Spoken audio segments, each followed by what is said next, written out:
Alright, I am back with another Destiny 2 video. Gotta keep making them. It's Stellar Blade launch day, but too much stuff happened yesterday with Destiny and that crazy twab where they have made some of the biggest changes I've ever seen to the game. Obviously, the one everyone's talking about is that they're undoing sunsetting, they're sunrising all the old weapons. I think that's cool, if not a bit frustrating that we all deleted so many of our old weapons because we were told this would never happen. I don't think this is this big of a deal because essentially every weapon that has been sunset has been dramatically power crept at this point.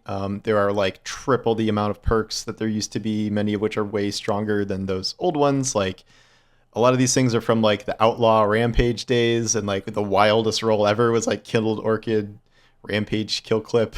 Like there's only a couple weapons that I think are like super unique and therefore like useful in the current sandbox, as much as, you know, as nostalgic as they may be.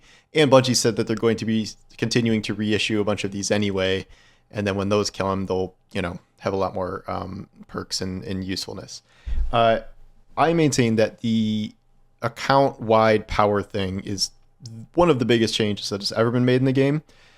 This is where it's not automatic. It's not like your highest power level is automatically shared across characters, but whatever your highest power level character is, your drops for alternate characters will be at that level. So it'll be insanely easy to keep all of your characters at essentially the same level, when previously you'd have to grind one up and then they fall behind when there's another power update and grind the other one up.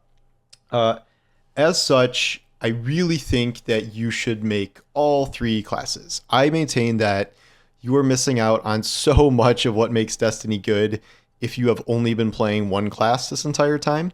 I'm not blaming you for that because it's a lot of work to keep up with Destiny at baseline, so trying to grind out three characters to constantly be current with everything is exhausting.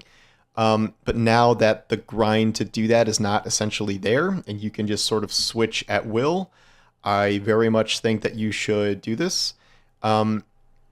Just in terms of like, you know, having alternate builds, having alternate play styles, like some people have probably never experienced these other classes, or if they have, it hasn't necessarily been in endgame content. If you're me, you know, you have all three classes. If you're like super, you know, one of the top percent of people who play this game the most, you probably have all three, but for so many people, that's just not true.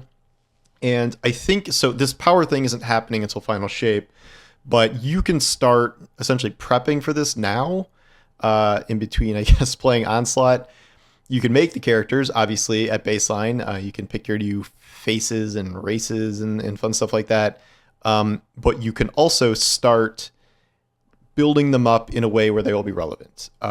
It's very easy to just straight up buy all the grenades and aspects and fragments for the three light subclasses now. You just go and spend a bunch of glimmer on them, and I don't think there's any like mandatory quests now, or if they are, they're super easy, so you can instantly get access to all the light ones.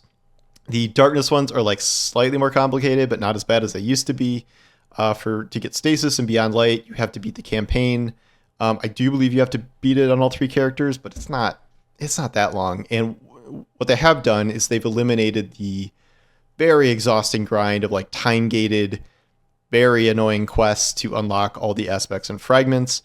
Those are gone. Now, once you have access to stasis, you can buy all the aspects and fragments directly from LC Bray for just glimmer again. And that grind has been wiped out, which is great. So the only thing you're doing in this whole thing is spending glimmer. It's really not that big of a deal. I don't think anything has been changed about unlocking Strand. You still have to do the campaign for that. Getting the little materials, like the Strand materials to unlock all the aspects and fragments, is not difficult at all, really. You can get those very quickly, especially with all the Strand weapons and stuff that are out now, and then just unlock everything that way. Doesn't really require all that much. Again, I think you have to beat the campaign, but playing through these campaigns on normal is just, it's a breeze. I mean, it's, you know, running 10 strikes essentially. It's not difficult. So that's, you know, that's unlocking all the classes, or all the subclasses on all the classes. Then you would be good to go on all three of those classes in terms of like actual build crafting. The second part of this is exotics. Um, this is pretty easy to catch up on as well because all of these exotics are still farmable in lost sectors. Over time, they have dramatically increased the drop rate of those. So essentially every day there's 4 rotations where a lost sector will give you some exotic of a certain class, or of a certain slot. So you just pick a lost sector that you think is easily farmable. You can share your good weapons, obviously, across all 3 of your classes, even if you can't share armor. So you do the burns, you do the weapons, grind out those legend lost sectors until you get either or I guess master if you really want to. The drop rate's better. Until you get the ones that you want. I guess you can go for different roles and stuff, but the point is like you just want to get a copy of each of these exotics. Obviously now exotic engrams drop in the world. You can get guaranteed exotics you don't have from the Vex incursion thing on Neomuna, but I don't know if that's worth it. No one's doing that anymore, really. But the lost sectors, it's a knockout system, so you will get the ones you don't have through that farming method, so you're not just going to get a bunch in a row. And that is a way to really, really quickly build up essentially your entire exotic collection. If there's 1 or 2 specifically you're going for, I guess you can just stop and you don't have to go for the ones that are super bad, like your hunter getting Blight Ranger, or like these ones that are pointless. So that's one way to do it.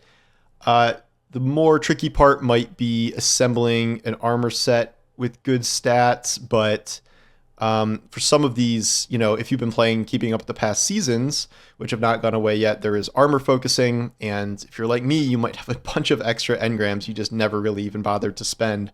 So that's one way to kit kind of good armor relatively quickly. There are, I think at this point we know most of the activities that can grant you high stat armor to a certain extent. PvP, Iron Banner is a good source of that. Trials, I guess. And then dungeons, raids, like you can get artifice armor from master dungeon, and now there's artifice armor in some PvP and competitive.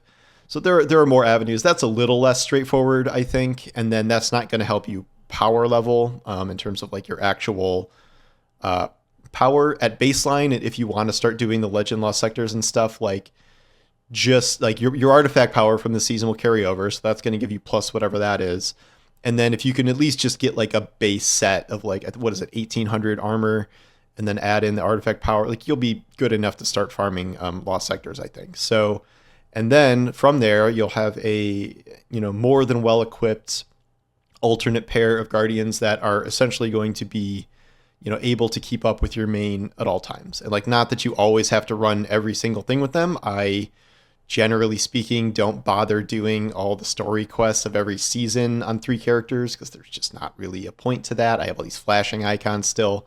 The only time you really need to do that is for something like the expansion storyline, if it's the way you have to like start unlocking stasis or strand or whatever. Other than that, you don't really have to do, all this stuff. So that's a way to prep before this power level equilibrium thing happens.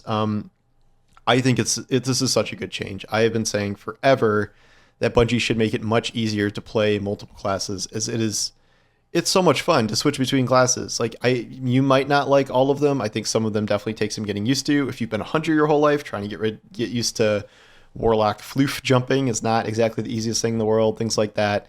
I'm sure you'll still have a favorite, but this update is going to make it so much easier to essentially have a class of all kinds, all subclasses, whenever you need them, and you can get ahead of the game with subclass unlocks if you really care about running a stasis build or strand build or whatever, and also assembling those exotics, which I think is a very important part of this, because you're gonna, in order to make the most fun builds with these classes, you're probably going to need some solid exotic synergy with both your subclass and your guns and all that stuff. So anyway, that is my advice. You have, a month and a half or whatever it is until final shape. So it's just something I think you can start working on if you want to.